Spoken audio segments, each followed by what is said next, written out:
on my way back from a hunting event with Levy, and I wanted this to be like my, hey, YouTube, I also have dogs, and I also get really passionate yet frustrated with my dogs. I do have a TikTok account that I normally post videos to, but what I think I'm going to do is just do a compilation video, download those and upload them to YouTube, just do a compilation of those, and then get a playlist started for that. So I'll have a playlist for Minecraft, playlist for my academic stuff, and then a playlist for dog stuff. I am not a professional trainer. I am just a girl who has 4 dogs, loves them to death, and plays Minecraft and does schoolwork, and just trying to learn as much as I can about all 3. So, welcome to my journey. So I wanted to start off today by talking about this past weekend, the weekend I'm actually driving back from, kind of share about kind of how it was. Sorry for the background noises. It's just what it is. I wanted to kind of tell my stories while they're fresh. Alright, so I have 4 dogs. They're all golden retrievers. However, Levy's the youngest one. She's currently 6 months old. I was about to say 4 months, but she's 6 months old. And she is comes from a pedigree where all the dogs are, they get their titles and they're proven via their original work, which is field work, so hunting. And so I don't personally hunt, so I don't always know what I'm looking for. And I've only gone deer hunting twice. I'm not against hunting. I think it's great. It's just like not something I'm personally passionate about. I am passionate about my dogs. So here I am with a 6-month-old puppy signing up for the United Kennel Club's HRC events, which are the hunt events for retrievers. So last month when Levy was 5 months old, I took her to Missouri for a hunting event, and we did not do very well at all. So she had never been introduced to a dead duck before, a duck in general. We've only ever used a dummy, aka a decoy, and I was like, man, she'll be fine because we used ducks and nope, didn't work out. Just wasn't the day for it. So we gave it a little rest. We practiced once between last month and this month because, to be honest, Levy was quite tired, so we've been focusing on the stuff for a Canine Good Citizen title, and just kind of pecking away at that work, which is, more so obedience training, how to be a good dog in crowds, etc. Just, a well-behaved Canine Good Citizen. So that's what we've been working on for a little bit now. But I signed her up for this one regardless. Because I was like, you know what, whether she gets any points or titles or anything, in the future, it's not going to be this season. Because, by the time she's old enough to do any of these hunt events, it's already like over halfway through the season for them. In, northern and, not central. What's this called? Anyway, so like East Coast, New England, like it's too late in the season. Same thing for like the Missouri, Nebraska, Kansas, Oklahoma. Why am I forgetting what it's called? Anyway, region Maine, not Maine. God, I have Maine on my mind. Anyway, moving on from that. So signed her up. We are coming back from Kansas right now. And overall, I think it was a really great weekend. We learned a lot, and she did amazing. No points. She's not going to get a title or gain points towards her starter hunt title, but she got a lot of really great experience, and I figured out things that I could do better.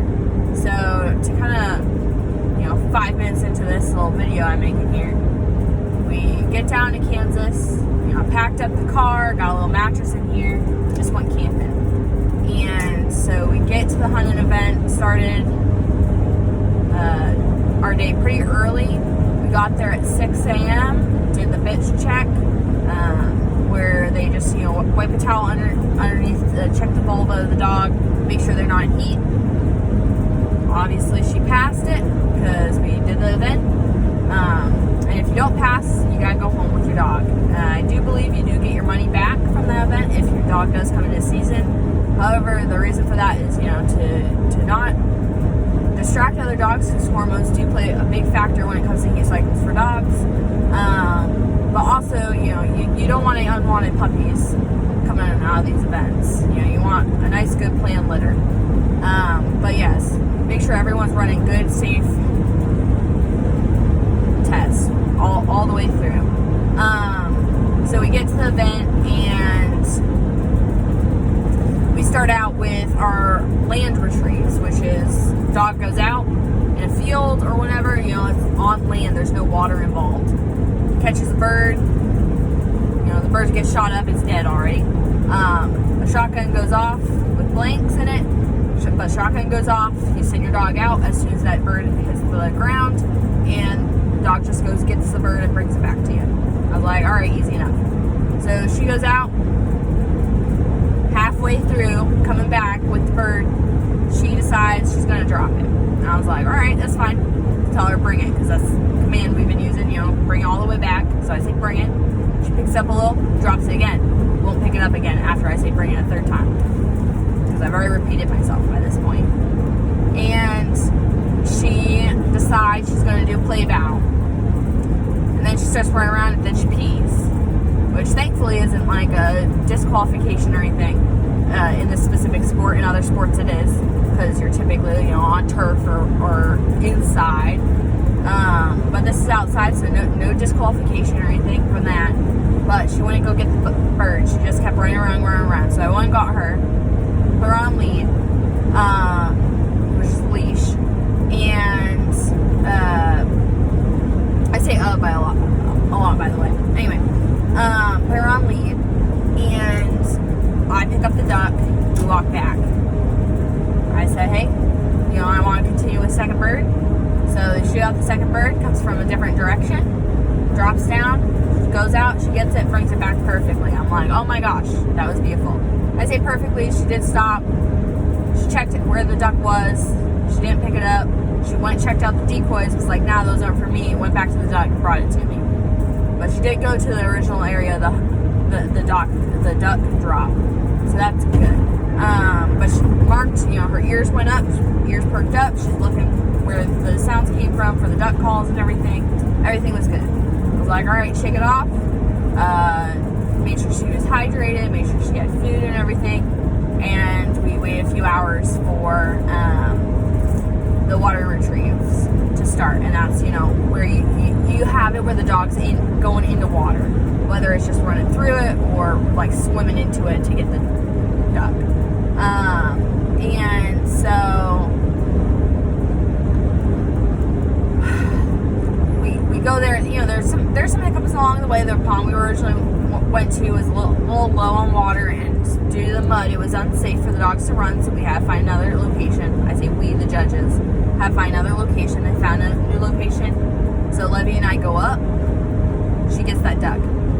Basically, duck drops. She goes over to the area. She didn't see it at first, but starts using her nose. Did end up finding it. I'm so proud of her. Seeing that little black nose, like, will move in the air. Try and find it. She brings it back to me beautifully. All right, get her back in position. By my leg, I'm sitting down. Or on this one, I'm standing up just because of the slope. But I'm kind of crouched down. So I'm holding on to her collar, and I sound my little duck call. Hear a duck call back. Duck comes up, arches, shotgun shot, shoots, and drops in the water. I send her out. Well, she gets pretty close to me, about two large steps away from me, and for the UKC HRC, so UKC, that United Kennel Club, hunting events, you're allowed to take like one giant step away from where you're originally at to retrieve the duck. But it dropped two giant steps into decently deep water. Like I wasn't going to get into that water. And Levy decided, well, it's hot out, so I'm going to just keep swimming. I'm not going to pick this duck up. So someone else sent their dog out to fetch it up, but that was Saturday, and I was like, all right, like, I'm not really sure what I'm doing wrong. She's just dropping these ducks. So I took some advice, and I didn't feed her this morning. And, well, I say I didn't feed her. I gave her a little bit of my pizza, because I was eating pizza for breakfast. This is like breakfast pizza. And I was like, you know what? She seems to be really interested in this. And I'm really into treating my dog. I say treating, paying my dog for the work that they do. If my dog's doing something I'm asking them to do, they're working, and I'm paying them. I do not like to go to work for free. Neither does the dogs. Eventually, you know, the dog gets paid less and less, where it's just, you know, those high value treats in my house are the same as me saying thank you. So it progressively gets just a thank you. But so today started out, we get to the event location 6:30 this time instead of 6. Just because, you know, stopped, got pizza, got some gas.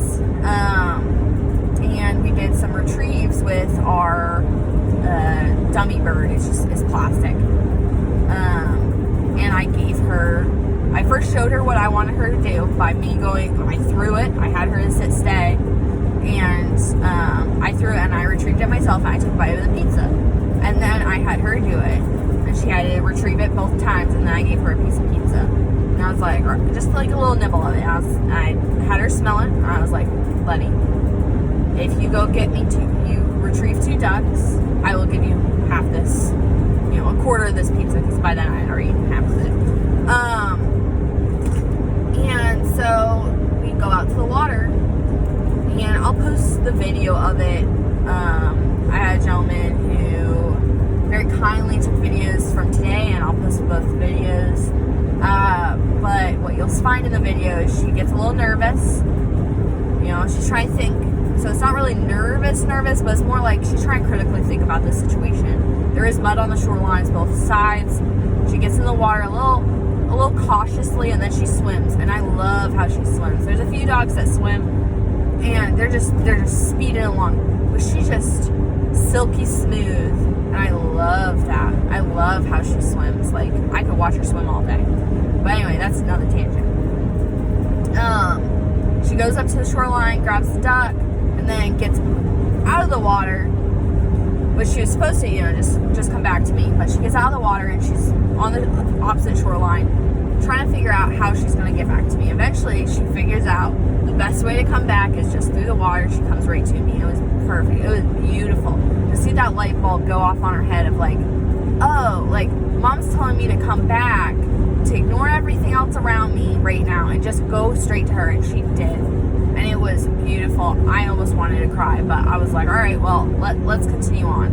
And it was cold this morning. She's 6 months old. I'm not super concerned about putting a lot of weight on her at the moment. Her joints are still growing. She's still growing. But, you know, as she gets older, as she becomes more fully grown, I'm going to try to put on some more fat on her. So then when she's in that colder water, she's good to go. You know, doing the embark test is looking like she'll be at the low end of the Golden Retriever standard as far as weight goes, at about 55 pounds. I think that'll be a thin 55 pounds. So I want to be able to put a little fat on her. Probably about, I'd say about 5 pounds, because 65 is the top for females for the standard. But I want to put about 5 pounds, not 50 pounds on her. 5 pounds of fat on her, if I can. You know, still have all that muscle underneath, so that she can go through those cold waters just fine. But anyway, so there we were. The second bird goes out, drops. She goes out. I send her out, and she kind of gets, I think, distracted by a shadow. There was something there that she was getting distracted by, not like a living creature. I really think it was a shadow. And my kind of, I don't want to say mark word, but it's that kind of redirective, like, word that I use is just and so she recognized what I was telling her to say, and like kind of that hot cold game, like, hey, you're getting colder. So I kept doing that louder and louder. If she was drifting away, she came towards me, I said and then to get her to understand, like, and I said, find it. So she knew to go back to search around for it. She found the duck. She brought it right back to me. That little girl, she was a little cold. I won't lie. She was shaking a bit. Again, she's not full grown. Her adult coat is not all the way there. It's growing, but it's not all the way there. So she got a little colder than the other dogs that were out there. That are like, fuller grown. And a lot of the other 6-month-old puppies, they were, later on, so, the air was a lot warmer. But anyway, she did fantastic. And I was just so proud. Like, I picked her up, went in the car, like, he was already blasted, and I wrapped her in a towel, and she got all nice dry, and she got that quarter piece of pizza. And, I was so excited for, the afternoon, because it was with the land retrieves, and I was like, she did so well in the water, and she honestly, I feel more confident in her ability to catch something in the water than I do over land. There's less smells, I think. She does get quite distracted with her nose, and she tends to get less distracted if she's in the water. So I just personally feel more confident in her water retrieves than I do her land retrieves.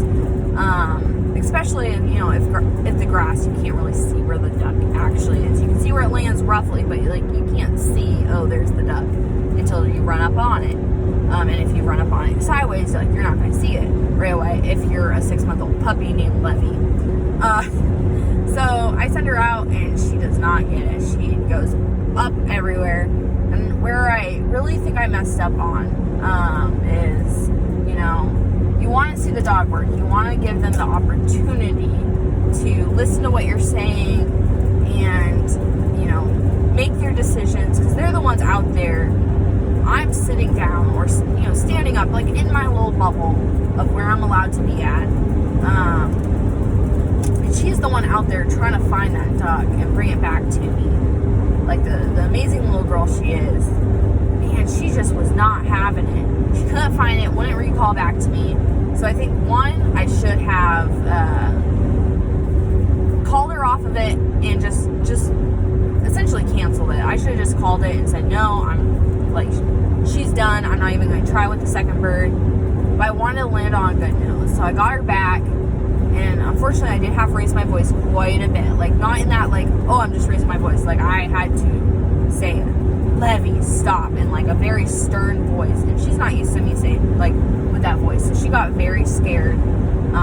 She was about to go into what I would say is unsafe. It was just parked vehicles, but she could have run up on other dogs that were prepping for the event. They were on lead and everything, but she was off a leash.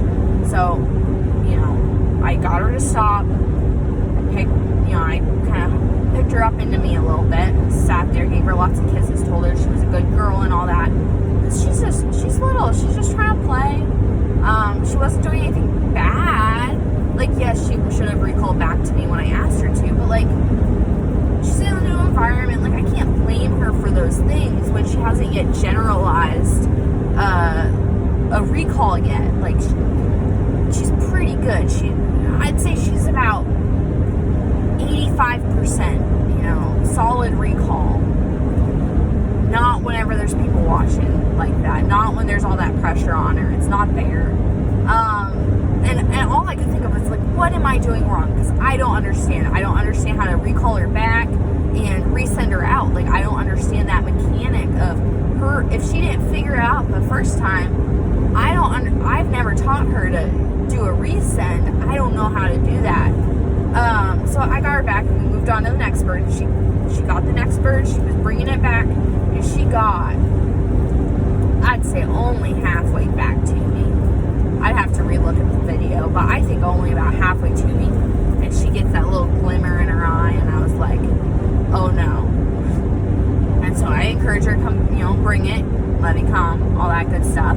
She doesn't. She starts booking it around with the duck, and she never dropped the duck. Never dropped the duck. So I'm proud of her for not dropping the duck. But she almost ran into the road. And at that point, I was very scared. And thankfully that my trainers at the facility I train at, they have always taught us, hey, if you are actually struggling in a recall situation,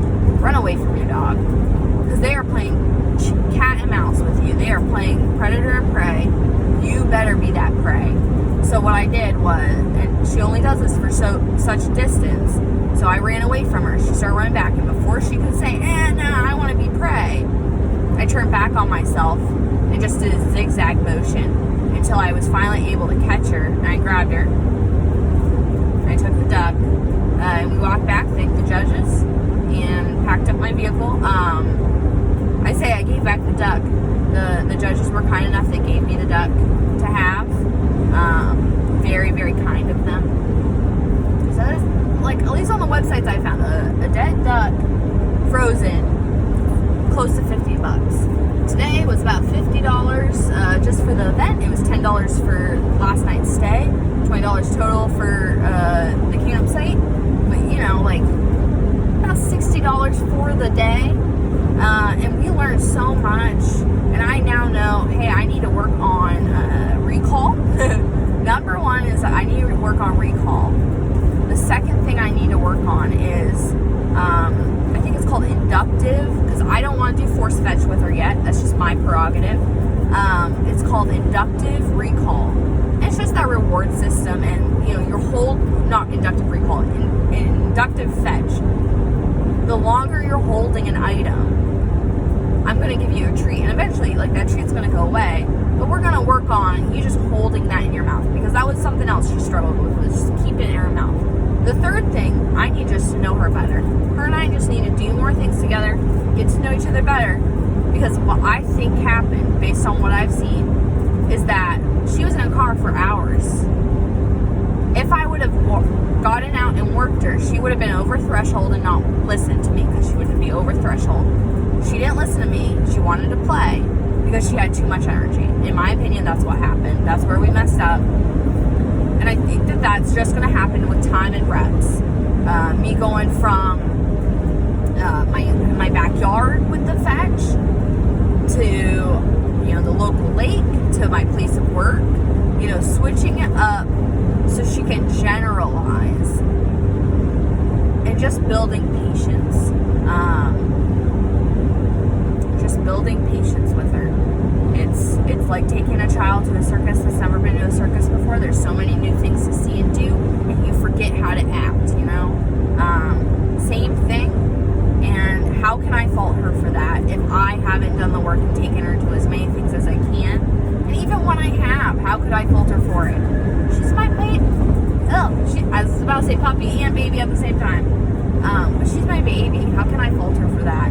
You know, my goal in all this is for us to be a team and to be partners above anything else. So, you know, if she fails on something, that's because I didn't set her up correctly. You know, it's kind of that extreme ownership, but exactly that with your dog. I am the leader of us, but we're a team. I can't lead unless, you know, she's following along with me. And I personally believe that the best way to lead is to build relationships.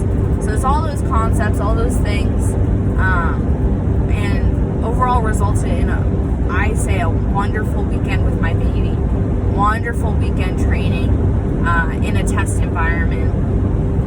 Wonderful weekend talking to some amazing handlers who know their dogs like the back of their hand, you know, maybe have some different views on training than I do, but overall, like, their dog can perform and is doing what they're being asked to, you know, at the level that that person's asking them to do it. You know, to each their own, as long as they're not abusing their dog, you know.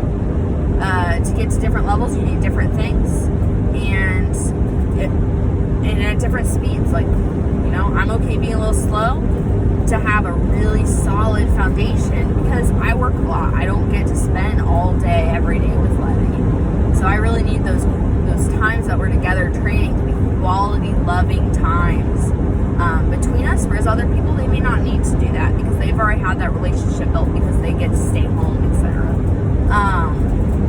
But yeah, no, those are just, you know, my thoughts over today, how my weekend went. And these videos over Levy probably won't, and even, you know, I'll incorporate my other dogs. Maybe it won't be always super consistent. Probably won't be 20-something minutes long, 30 minutes long. But I just wanted to, you know, give my piece, I guess. I see a lot of videos over dogs. Mostly the point of view of ownership of dogs is always from, like, I see it on TikTok, and that's cool, that's fine. I'm on TikTok sharing my stuff, and again, I'm probably going to do a compilation video at some point. But I just, I want to annotate it somehow. The same reason why I do my Minecraft streams, which I haven't done in 3 months, is that I am just trying to capture the progress that I'm making somehow. Because,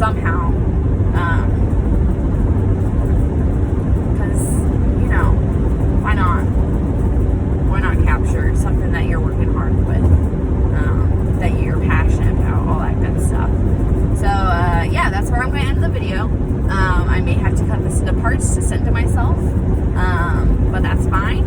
And I think our next adventure this winter, because I'm going to set this up kind of like semesters, I think we're going to work on some tricks, and we're going to work on some rally. If you don't know what that is, please look it up. There's plenty of amazing videos out here on YouTube.